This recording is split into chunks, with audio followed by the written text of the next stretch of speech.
Today, CMC is honored to welcome the new leaders of the Columbus Dispatch. For a century, the Dispatch was a family-owned newspaper, but that all changed a few months ago. And today we will learn more about the ramifications of this change and how this venerable local institution is positioning itself for the future. Please welcome interim publisher of the Columbus Dispatch, Jim Hopson, editor of the Columbus Dispatch, Alan Miller, and news programming director for 89.7 NPR, WOSU Public Media, Mike Thompson.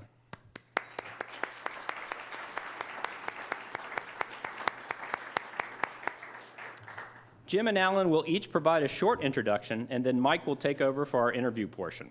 Please welcome all of our speakers. Jim, the podium is yours. Thank you, Kermit. Alan and I are here to talk about what's happening at the Columbus Dispatch.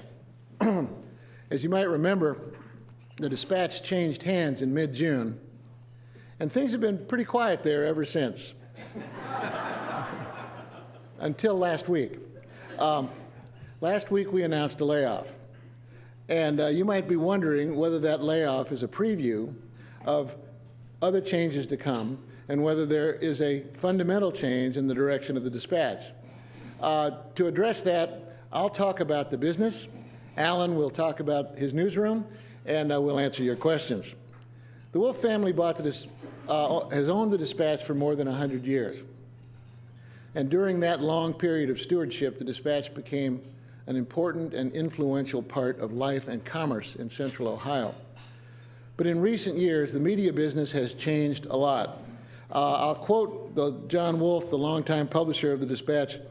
The past 2 decades of accelerating and challenging change in the newspaper industry made it clear to us that maintaining a single city, family-owned newspaper in this environment was untenable long term. So they sold the business. Specifically, they sold the Dispatch, a weekly newspaper group that publishes 25 suburban weekly newspapers, a magazine division that publishes Columbus Monthly and Columbus CEO, a big direct distribution company, and Dispatch Digital. The buyer was the New Media Investment Group. That's a publicly traded holding company that operates GateHouse Media. GateHouse has only been in existence for a short time, but in just a few years, it has acquired enough newspapers that it is now the biggest publisher in the United States. It owns more daily newspapers than any other. As you can imagine, when the Wolfes quietly put the print business on the market earlier this year, there was a great deal of interest in buying it. First of all, and I'm not telling you anything you don't already know, the Central Ohio market is just a great market to be in business in. And the Wolfe family, over the years, had assembled what I consider to be the finest collection of publishing assets under one roof that I've ever seen in more than 40 years in the newspaper business. The only real problem was that the businesses spent too much money, primarily on payroll. So for the last 3 months, I've been working with the leadership at the Dispatch and some people from GateHouse to figure out how to make the company a leaner and more nimble business without in any way diminishing its capacity to provide great journalism and excellent customer service. Last week's reduction in force was one of a number of initiatives that will roll out over the next year or so. So certain things will be paced by the availability of technology. Certain things just take a while to figure out, but there will be a number of additional organizational changes over the next year. But when it's done, the company will be stable and prosperous for a long time to come. And that's very much in the interest of the people in this room and the people in this community, because the Dispatch is an important and influential institution. Its stability and longevity is something that means something to this community. And so the more we can make this a good, solid business, the better off everybody is. Luckily, the quality of the people that I found in the Dispatch organization has been uniformly excellent. When the Wolfe family sold the print business, they took with them most of the senior management of the company. So we had to restock. We've been able, through internal promotions, to put a terrific leadership team in place. You've met Alan Miller, who's the new editor. We have a new vice president of sales, a new controller, a new marketing VP. And I was able to get Ray Paprocki back to run the magazines.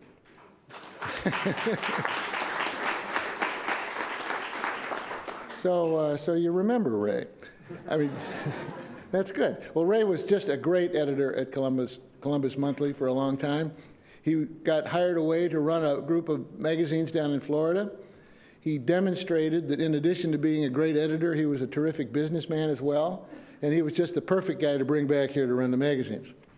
Now, the last change to the management team will be the publisher.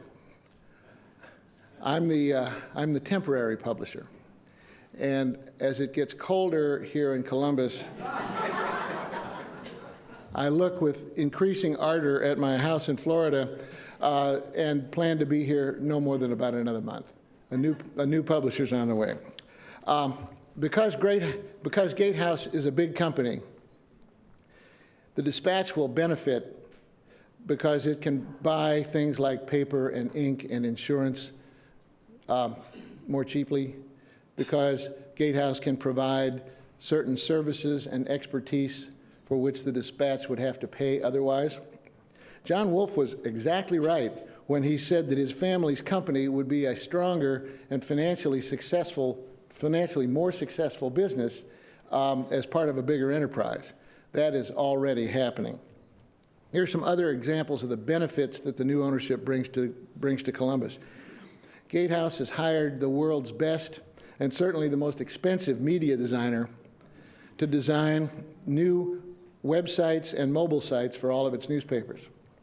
What that means for you is that the website on which you read the Dispatch or the mobile app that you have on your phone will look better and work better. Alan is working with a team of editors from across GateHouse to coordinate their coverage of the 2016 election season. So you'll see more and better political coverage next year as a consequence. And next month, we will be introducing to the Columbus market a best-in-class suite of digital advertising products and services that the business community will really benefit from. And I ought to mention that the GateHouse people have been very impressed by the quality of the people and the innovative programs that they've seen here in Columbus. They've already started to borrow Dispatch ideas to deploy around the company, and they're starting to borrow Dispatch people for company task forces and that sort of thing.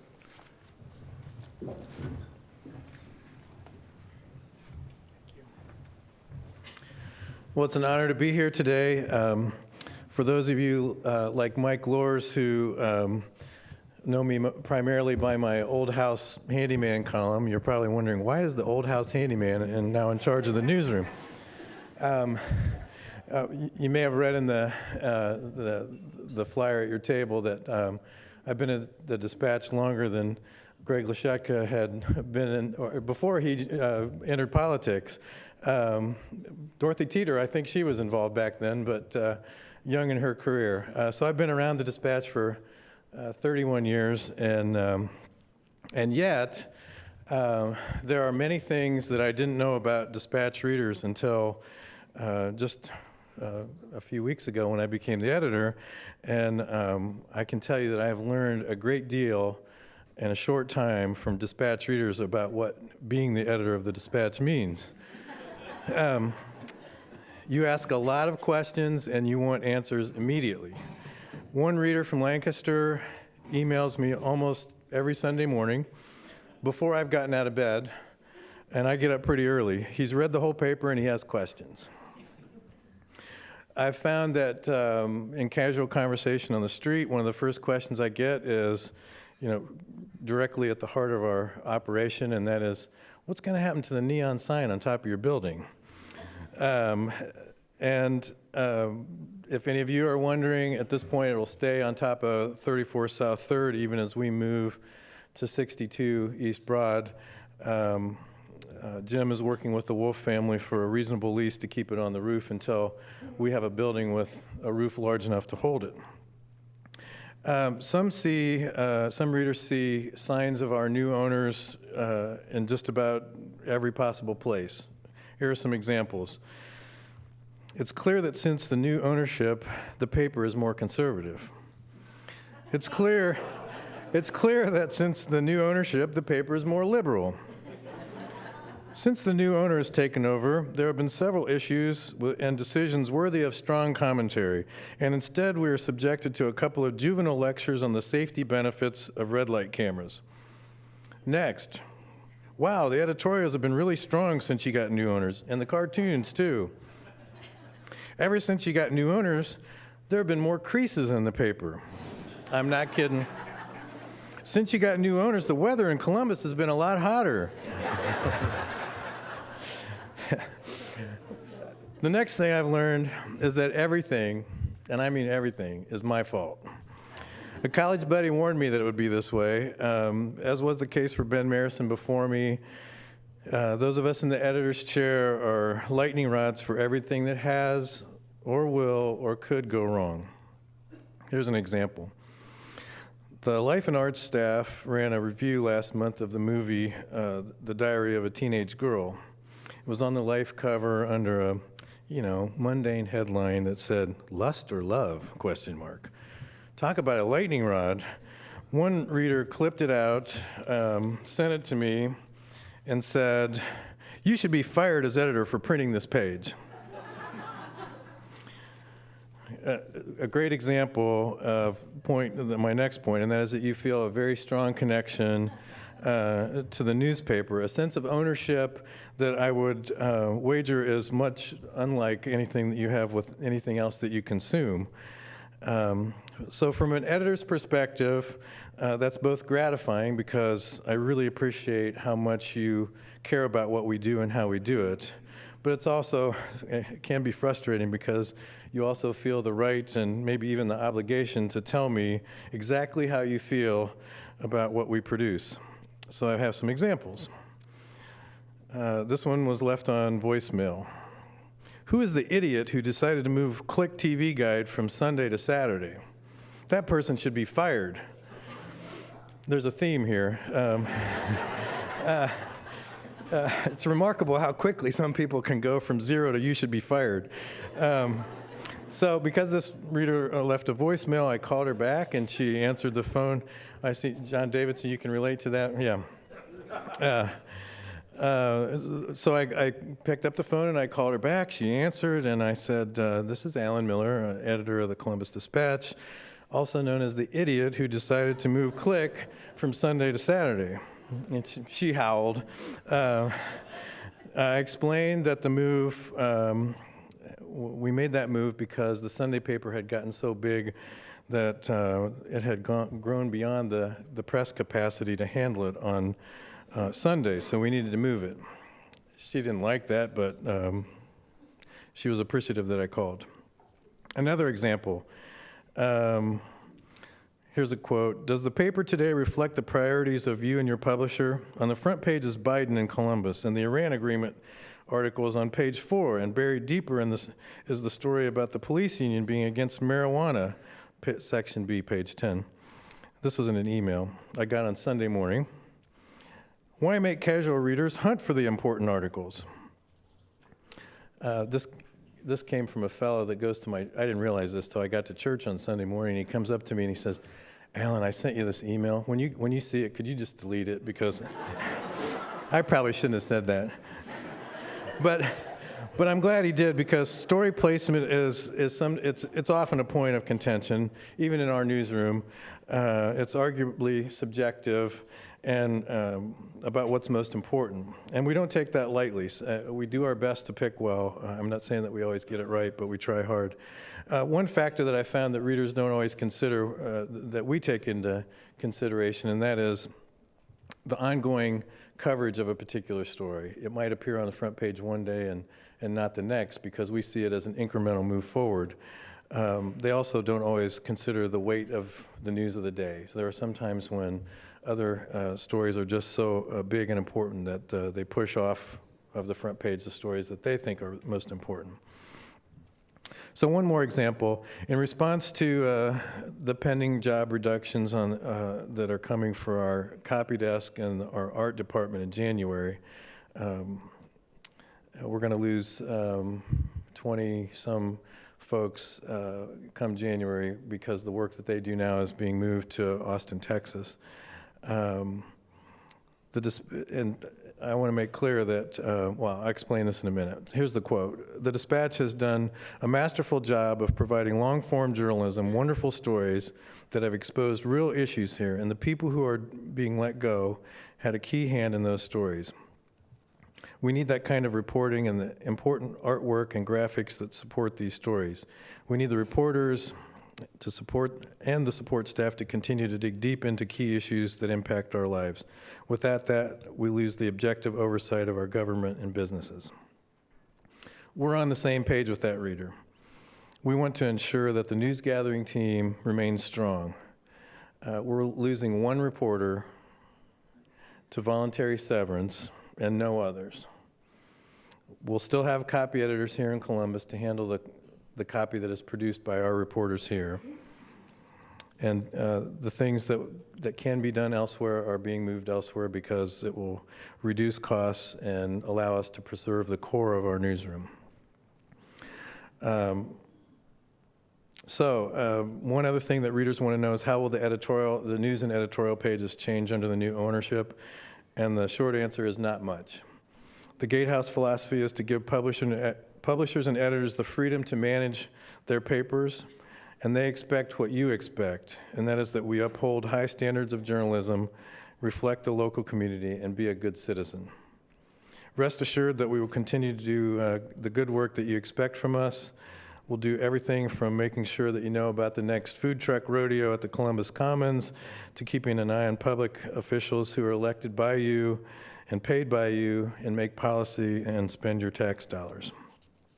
And that includes the big stories such as the series that we ran last year on college campus crime, for which we just won another national award, or the series that we did on home health aides, and another on the woeful oversight of guardians for Ohio's most vulnerable citizens, both of which also won awards. And you should know that the reporter who went to Orlando to pick up the award that we won for the Campus Crime Series told me that reporters and editors from across the country came by to compliment him on the fine work that's being done routinely by your newspaper. That's the reputation that we seek to uphold, not for the awards, but because it's what you've told us you expect from us. Thanks.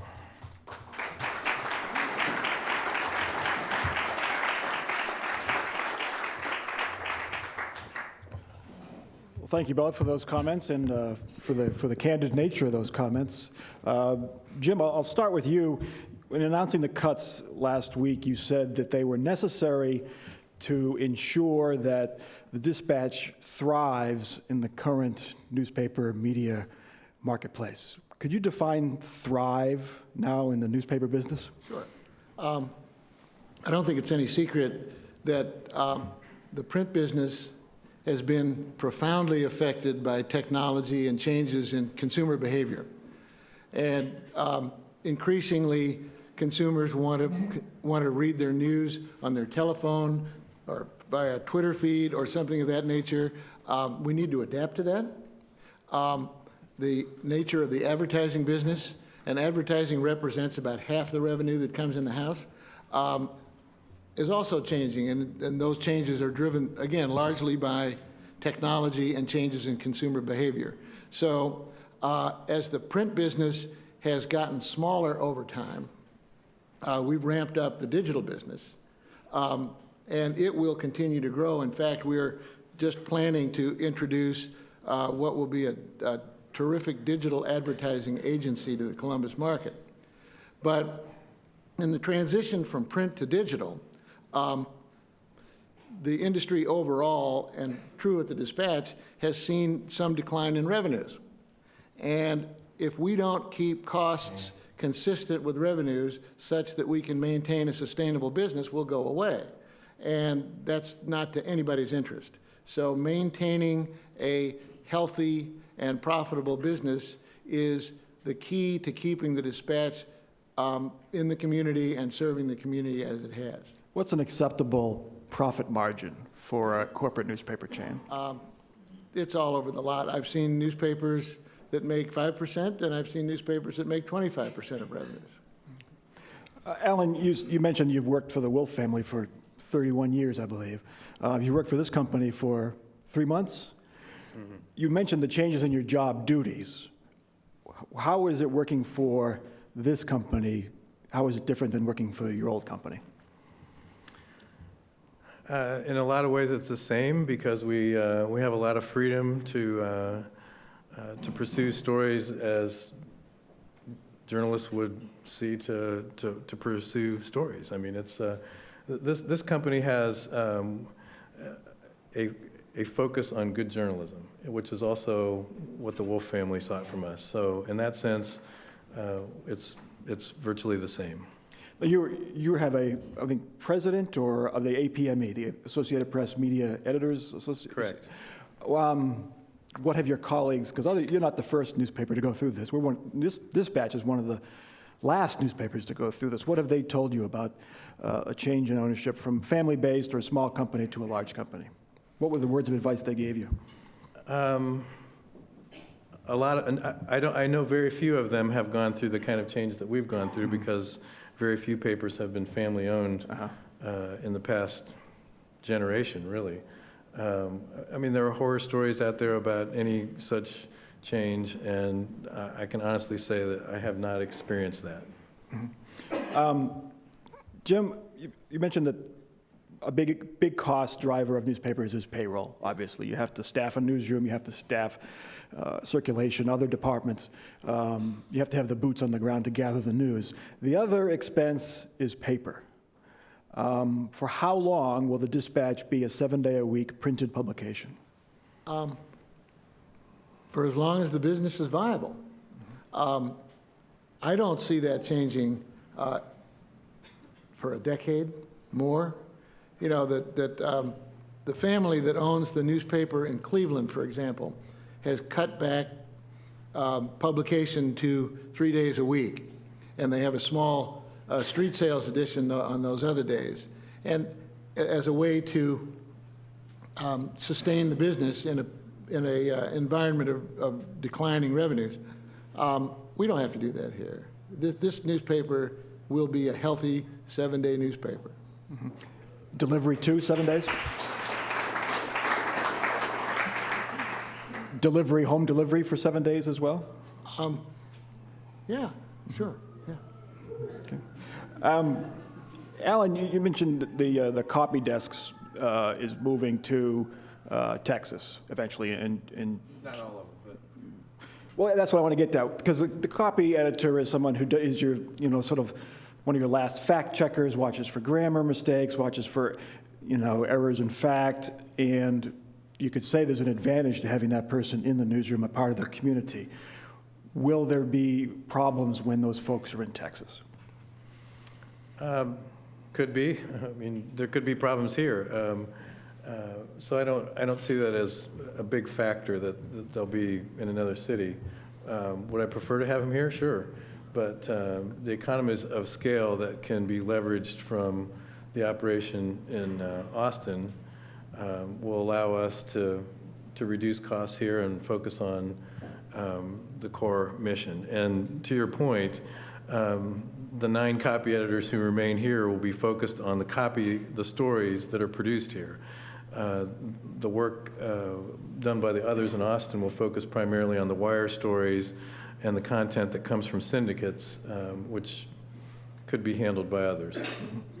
I know in radio, when they outsourced a lot of news and traffic, we kept hearing the traffic was backed up on 70 to Petaskalka. So that's why you need a local copy editor who knows it's Andy Ginther and not Adam Ginther or something like that. Exactly. Over the course of the past few months, Alan, You mentioned there's only been one reporter who's leaving as a result of this through a voluntary severance buyout. Were there other reporters that left that you didn't fill their positions? Is your newsroom smaller than it was when the Wolves owned it in June? There are some who left before the sale that we have not replaced. Some other positions that have opened, we've been able to move people with multiple skills from other departments to fill positions that had been open. Jim, the magazines, Capital Style is no longer in publication. What will happen to the wide range of magazines? Columbus Monthly, Columbus CEO, Columbus Alive, Columbus Bride, Columbus Parent. You have a whole bunch of magazines. What happens to those? Those titles will all stay intact. Ray is working with his new team to reconfigure Columbus Monthly, but we will continue to publish Alive, Parent, Bride, and CEO. Print editions? Yes. Are they profitable, those magazines? You bet. I sense some disbelief. How about the number of weeklies? I forget the number you said, 25 or so 25, weeklies? yes. That seems to be an area where there might be some consolidation. Do we need 25 different weeklies for this because there are community? 25, they serve 25 different communities. And these are very local newspapers. So the paper that we deliver in Upper Arlington is a totally different paper than we deliver in Pataskala. So yeah, they serve the local business community and the interests of those communities. We'll get to the editorial page in a moment, but let's start first with the involvement in the community. Whether or not you agreed with the Wolfe's political stances or even some of their business decisions, you couldn't question their commitment to the community. They owned the newspaper for 100 years. They were very civically involved, business-wise, charity-wise. How can a company that owns 400 publications and 125 or so dailies, how can they be as involved in the local community? Well, there's two pieces to that involvement. One was that the Wolves have been extraordinarily generous and were a wonderful philanthropic force in this community. I don't think you can anticipate GateHouse being nearly that generous. On the other hand, the engagement with the community and being a citizen and a contributing part of this community as a company, in addition to the journalistic product, is important to GateHouse. It's an important part of the business model. So there will be no retreat from the engagement with the community. One of the ways the newspaper engages with the community is the editorial page. Some people agree, people don't. The Wolves have always been known as having a very, when they published it, a conservative newspaper. I saw an editorial about, I don't know, maybe 3 weeks ago that was really critical of John Kasich for his stance on public employee retirement systems. I don't think, maybe I'm alone, but I don't think we would have seen that before June. Will we see a different tack on the editorials publication? Will they be more moderate, less conservative? I'd say you might see a little moderation. You probably have if you're a student of the editorial page, as the editorial that you just mentioned would illustrate. And I think probably the most visible sign of that would be in the editorial cartoons. Could you have any examples? The one example I saw was after John Kasich gave his presidential announcement, and they had him meandering around the stage. It's typical of John Kasich. We're all used to it, but then he finally got to, yeah, I'm running for president. The unscripted Ohio. Yes. Which was perfect. It was a perfect illustration of the speech. Yeah. And that's why it worked. I mean, it's what anybody who saw it might have thought at one point or another during the announcement, and I think Mr. Kasich even acknowledged after the fact. So, I mean, it was fair game. It was well done. I think it's perfectly appropriate. Mm-hmm. Getting to the big picture journalism, aside from the day-to-day dispatch operations, but as broadcasters, we've dealt with this forever, especially on radio and even now with cable TV news, that we don't really have a deadline. We always have a deadline. For us in radio, it's the next hour. Cable TV news, it's now.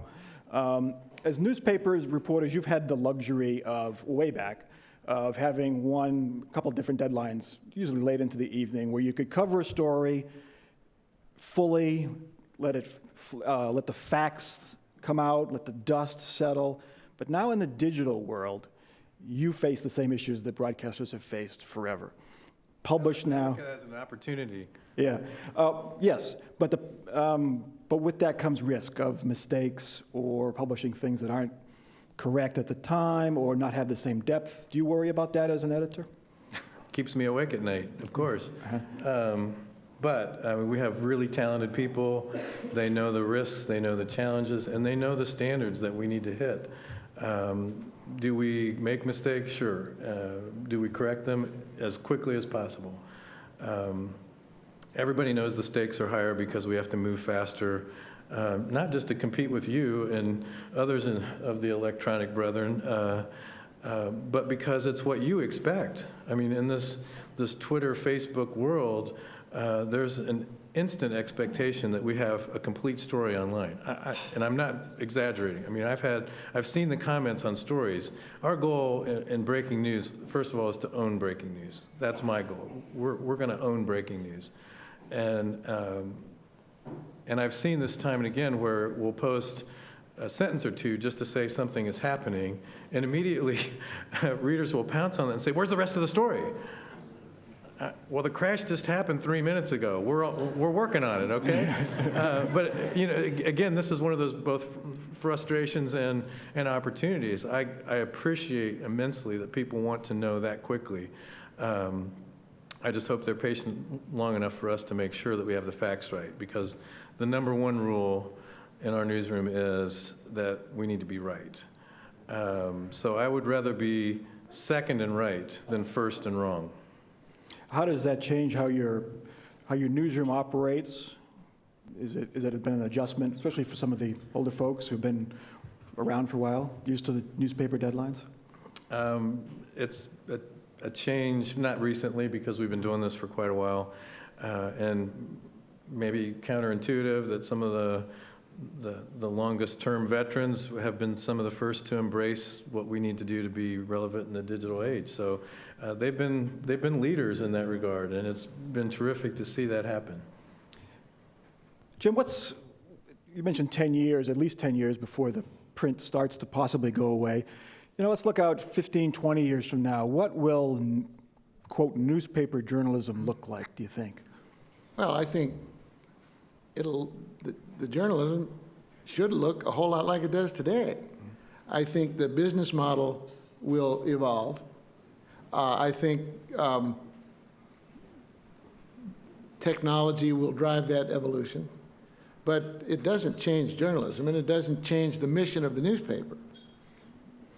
Does the newspaper lose the impact that it had as the leading source? In most communities, it is the newspaper, because they've made the investment, they have the reporters to lead the community in news gathering. Yes. Does it lessen that impact? No, I don't think so. For example, our digital audience is significantly greater than our print audience. We have several 100,000 people read the print paper, several million people visit the website and the mobile site. So paywalls are here to stay, I would assume. We'll see. All of the other GateHouse papers have paywalls, correct? Yes, and as does the Dispatch. Yes. So you can see a point where they might go away. Will advertising ever make up enough of the revenue to offer it for free? Well, we're just getting started. Advertising, digital advertising now represents something greater than 10% of the advertising revenue. I see that number growing significantly over time. Okay. We would like to open up to questions. It is the CMC's tradition to allow the audience to ask questions of our guest. We ask you to be brief and concise and not make speeches when you ask your question. And a reminder, you are on television, so if you're running from the law or if you have salad in your teeth or someplace in between, you've been warned. Alan, what kind of reporter, you're the boss now, what kind of reporter do you hire now? I always say I no longer will hire a radio reporter. I will hire a multimedia reporter who can do radio. Does the same hold true in a quote, newspaper newsroom? To a certain degree. I mean, we want people who can do it all. The expectation is that reporters today can certainly write stories, but also produce video and turn around a story in an instant, and also be savvy at social media. So the fundamentals of journalism are still the guiding force, but you have to be able to do it all. One more question on that line, then we'll get to the audience. The pressure between devoting a staff to investigative, long-form journalism and feeding the beast, that balance is very hard to maintain. Mm-hmm. What is your plan under the new ownership to try to strike that balance? Well, we plan to continue the in-depth enterprise reporting that we've been known for, and it's certainly a management challenge because we do have a daily newspaper to fill and a website to feed, but we have an extremely talented staff that is able to balance both. Okay. Go ahead, please. Well, thank you very much for being here. I'm curious, I'm Jane Scott, I'm curious about I love things like the smaller format that the Dispatch went to a few years ago. And when we travel, I'm very frustrated that I've got a newspaper that's like out to here and I don't know how to handle it anymore. What other things like that might other papers in the system, in your ownership system, might learn from the Dispatch that maybe those of us locally have been taking for granted? Well, I can't speak to format, but when it comes to the journalism, we have a number of initiatives with GateHouse, some of which Jim mentioned already, but I have a couple of reporters who are going to be doing some training for the chain so that newspaper editors and reporters across the enterprise will be able to learn from reporters at the Dispatch who are doing the high-level work that I was just talking about. Yeah, and I'll say that the Dispatch is a very good organization, and its business practices in many respects are good examples for other newspapers. And GateHouse, I've been associated with GateHouse just long enough to know that it's a very collaborative company, and there's a great deal of idea sharing and people sharing and that sort of thing. And we can learn a lot from what other newspapers in the organization are doing, and the others can learn a lot from the Dispatch. Carol. I'm Carol Looper. I know that a lot of people say they look to the Columbus Dispatch to see who the Dispatch endorses in elections, and that's who they will vote for. There are other people who say they look to the Dispatch to see who they endorse, and that's who they will vote against. Talk about your policy for endorsements, how you choose the candidates, how has that been, and how might that change? Well, at this point, the process is the same. We invite candidates who are running for office to come in for an editorial board meeting. We listen to what they have to say, and in response to our questions, and also at their record of performance, either in political life or business. And as an editorial board, we make a decision. So that's what you can expect going forward. What role does the publisher play in the endorsement of candidates at GateHouse? I can't tell you that. And it's not because I don't want to tell you, it's just because I have not been at a GateHouse paper going into an election cycle. Mm-hmm. But my assumption is the publisher will play the same, well, will be a member of the editorial board, but just a member of the editorial board. Okay.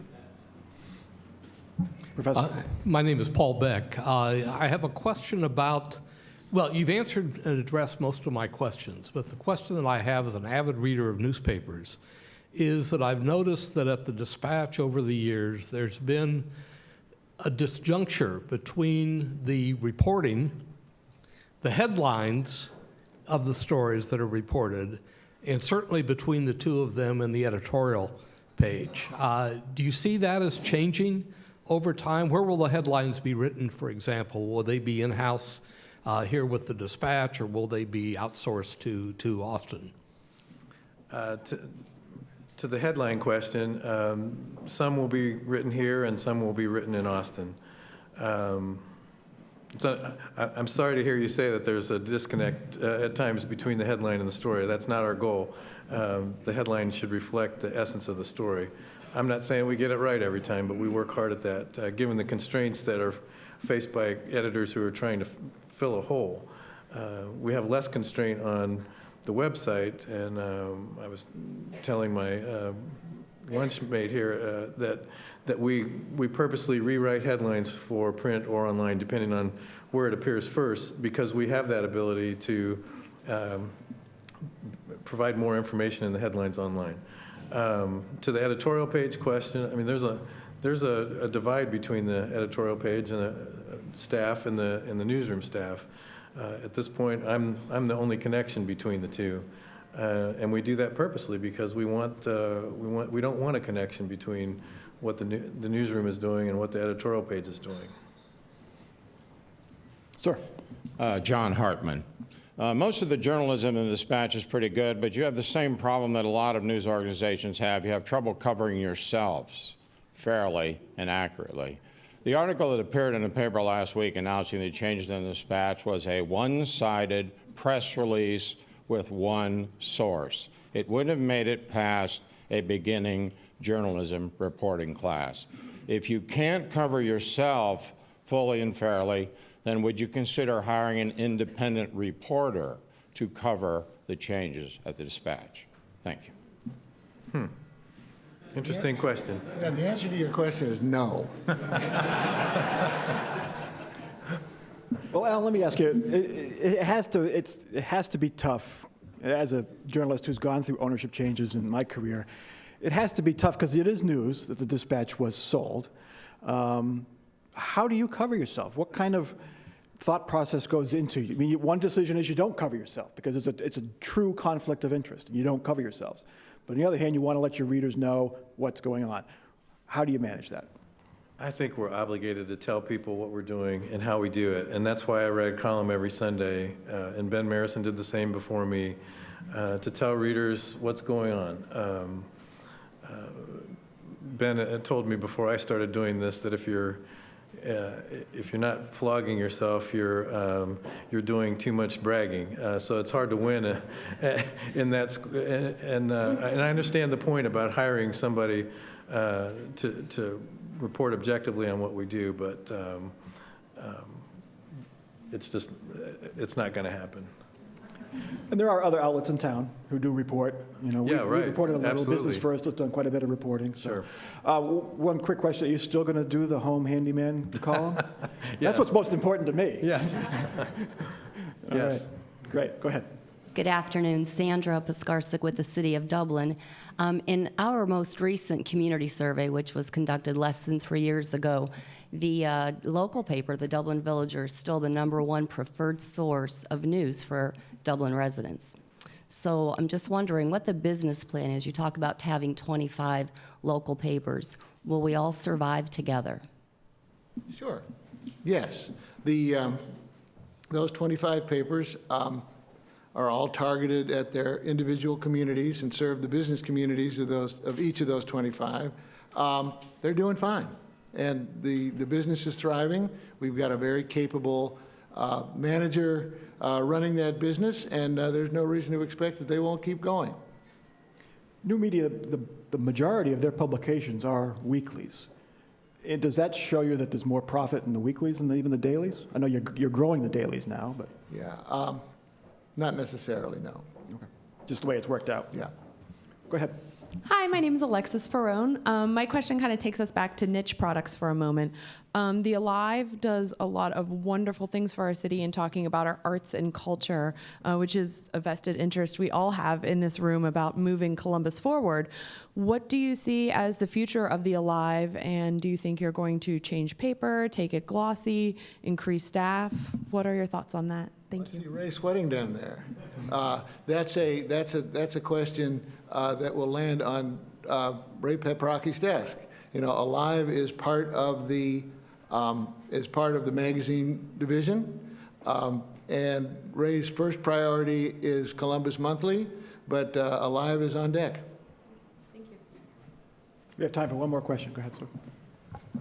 Yes, my name is John McKnight, and My question doesn't go so much to the change of ownership of the Dispatch, but Carol Looper's question made me think of this. Why is it that the Dispatch or any newspaper for that matter feel the need to endorse a specific candidate? It almost seems like that sort of goes against free press, free journalism. I don't know. It seems like you should possibly might serve the public better by just putting information out there of all the candidates, and of course factual information. Why does the paper have to endorse a particular candidate? I don't say that because you endorse a candidate I don't like or anything. I don't know. It just seems like it feels like losing my words here. It seems biased to do that. So why does the Dispatch or any paper feel the need to do that? Why can't you just not take a stance, just put information It's a out there? long-standing tradition that newspapers do this. Some have stopped. We see it as an important role that the newspaper plays in the community to at least begin the conversation about important topics. That's one of the main functions of editorials, to take a position as an editorial board, not as a newsroom, and put that out there for the community to discuss. And we expect voters to make their own decisions. But we also know that many readers don't have the opportunity to read every word every day.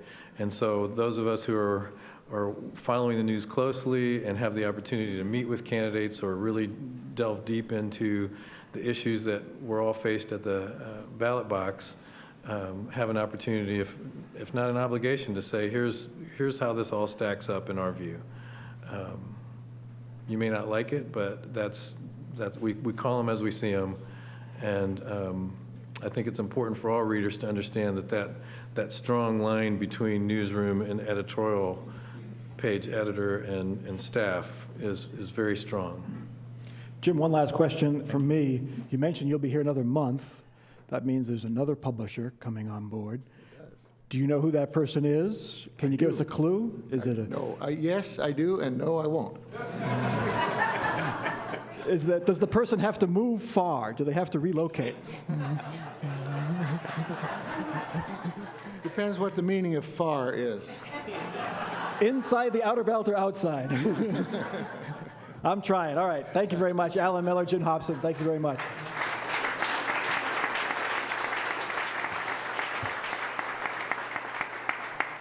All right, thank you, everybody. I hope everybody here learned something. I know I did in today's forum. Remember that you can view and share all of our forums on CTV, Columbus Television, on WOSU and PBS affiliates statewide through the Ohio channel, and anytime on CMC's website via YouTube. Let's thank our speakers, Jim Hopson, Alan Miller, and Mike Thompson.